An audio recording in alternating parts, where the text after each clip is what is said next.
Okay, this is zero and negative exponents video on page 430 in your textbook. It's lesson 8.1. I'm going to start with a short little activity. I have to use Word when I copy it into Smart Notebook. Did it copy well? So we'll see how well this does. First thing I want you to do is I want you to calibrate the board. I want you to look at the charts, 2 to the 4th and 5 to the 4th.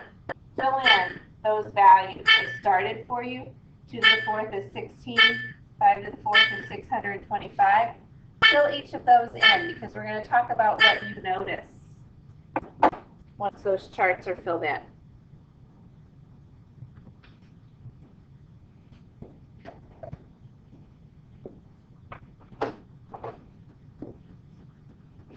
We've already gotten a head start.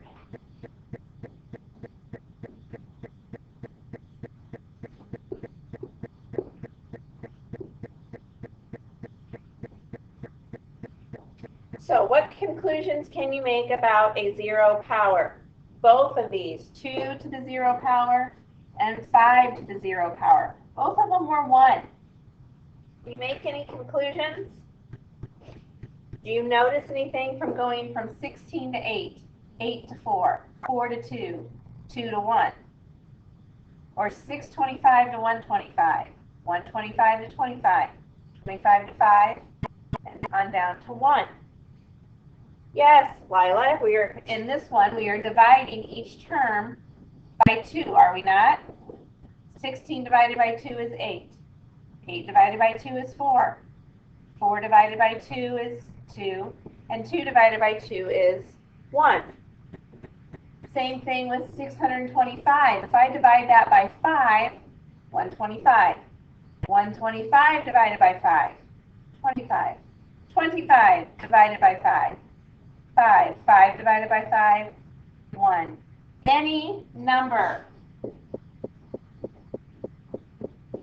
the 0 power will always equal 1.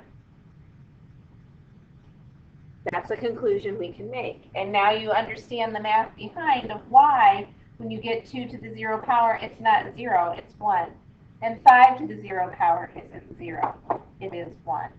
So any number to the 0 power will be 1. So anytime you see that in any of your math, you should replace it with the number 1. Negative exponents. Negative exponents were on your ISAT testing last week. And if you do recall, some of you told me, that you just plugged it into your calculator and you got a decimal answer. That's because when we have a value that has a negative exponent, you need to take that value and put it in the denominator of a fraction. So a to the negative n power is 1 over a to the n power. So let's say it was 6 to the negative 2 power. Okay? To get rid of the negative, it has to drop to the denominator of your fraction. So it becomes 1 over 6. The negative's now gone, so it's 6 squared. What is 6 squared, Calvin? It's 36, so it becomes 1 over 36. If it was 10 to the negative 2nd power, you guys are thinking about, you can think about your scientific notation. 10 to the negative 2nd power is 0.01, which this number is read as 1/100th, like 1 over 10 squared. Negative exponents. Let's take this and try these few examples together. Looking at example 1. Example 1 is on page 431, simplifying a power.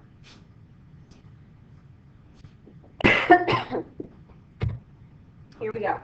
4 to the negative 3rd power. Okay? Well, negative 3rd power, so it's going to drop to the denominator of a fraction. So 1 over, now the negative's gone, so 4 to the 3rd power. What is 4 to the 3rd power? Well, 4 times 4 is 16, and 16 times 4 is 64. All right?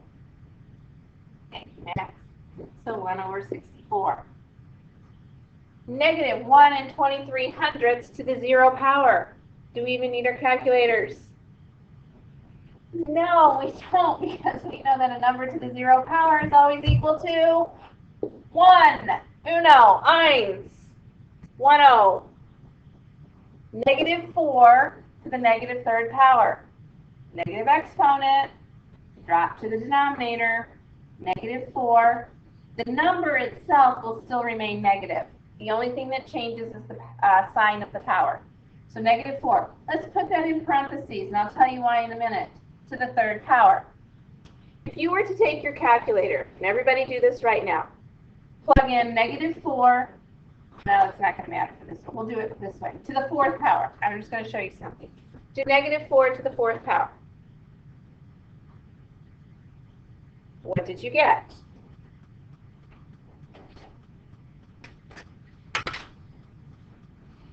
Nobody wants to be brave enough to tell me what you got. Negative 256. Now, this time, put negative 4 in parentheses. So parentheses, negative 4, and parentheses, to the fourth power. What did you get? Positive 256. Why is it that we're getting two different numbers? When it's written this way, this is telling me the opposite of 4 to the fourth power, which is true because 4 to the fourth power is 256, and the opposite of that would be negative 256. This is saying, when you put it in parentheses, the number negative 4 to the fourth power. So in this particular case, the math is going to look like this. The opposite of 4 times 4 times 4 times 4. And this one's going to look like negative 4 times negative 4 times negative 4 times negative 4. You understand the difference? So if you have a negative integer that you are squaring or cubing or whatever, you need to make sure you put it in parentheses, because especially if you have a TI-30 type calculator, it's going to think you mean the opposite of that, which doesn't matter when you have an odd number exponent. It makes a big difference when you have an even number one. Okay?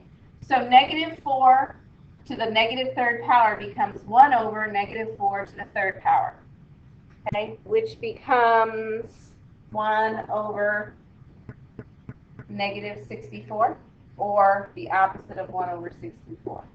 Either one of those would be okay. All right? Move on to example 2. This time we're just using variables. Okay, so we may not be able to get a simplified answer. In example 2, which is on page 431, we have 4 times x to the negative third power y. Okay? Anything that is to the negative exponent power needs to go to the other end of the fraction. So when we write this, positive exponents are going on top, negative exponents will go on the bottom. Unless you have a negative exponent on the bottom, then you move it to the top. They need to flip from numerator to denominator.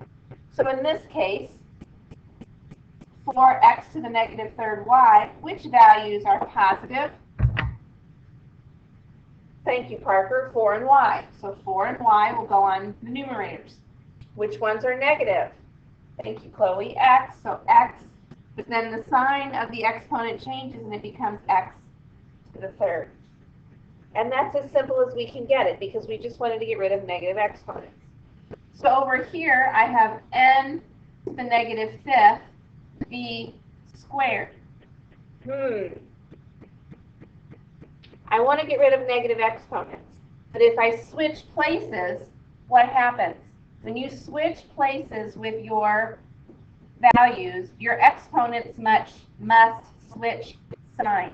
So if I were just to swap n to the fifth, because it went from here to here, and so the sign went from negative to positive, and if I move v to the top, it's got to become negative 2.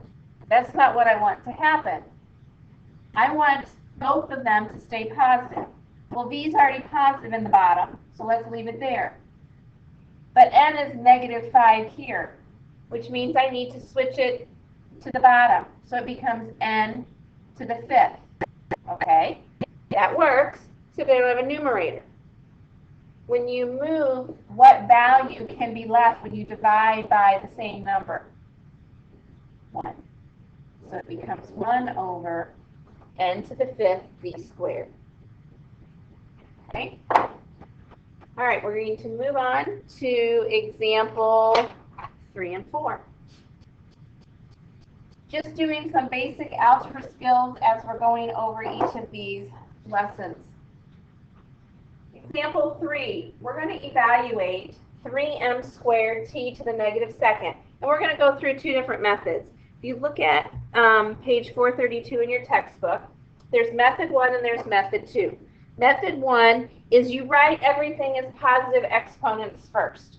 Okay? So here's what I have. I have 3m squared t to the negative second. Okay? Let's rewrite that so I have only positive exponents. Well, 3m squared is positive, so it can stay on the numerator side. T to the negative second is a negative exponent, so it's got to drop down so it can become t squared. Okay? So here it is rewritten. Now, I can substitute my values in for m and t. So I can do that in green. So now it's going to be rewritten. This is step 2 is 3 times m, which is 2, squared, over t, which is negative 3. Put that in parentheses because you're squaring the whole thing, squared. Okay? Let's simplify what we can. What's 2 to the second power? 4. So 3 times 4 over what's negative 3 to the second power? 9. Still not quite in simplest form. What's 3 times 4? 12 over 9. Okay. Still not quite simplest form. I can divide both of those by 3. So 4/3. You can leave it 4/3 if you'd like. If you want to write it as a mixed number, it would be 1 and 1/3. Either of these would be acceptable answers. Okay? Method 2 is to substitute first. Okay? So I'm going to do that in green. So instead of changing this to positive exponents, they just wrote 3 times 2 squared times negative 3 to the negative second power. Which many of you, I'm sure, would love to do this method first, because then all you would do is just plug it into your calculator. And then you would get something like this.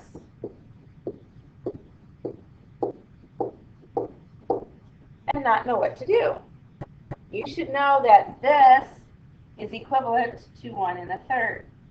Okay? I would like to see your work. So the work for this one would be this amount can stay in the numerator. 3 times 2 squared over this underlined goes in the denominator so that the exponent can become positive.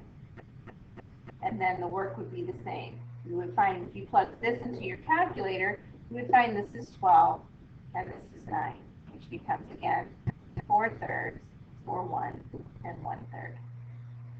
Okay?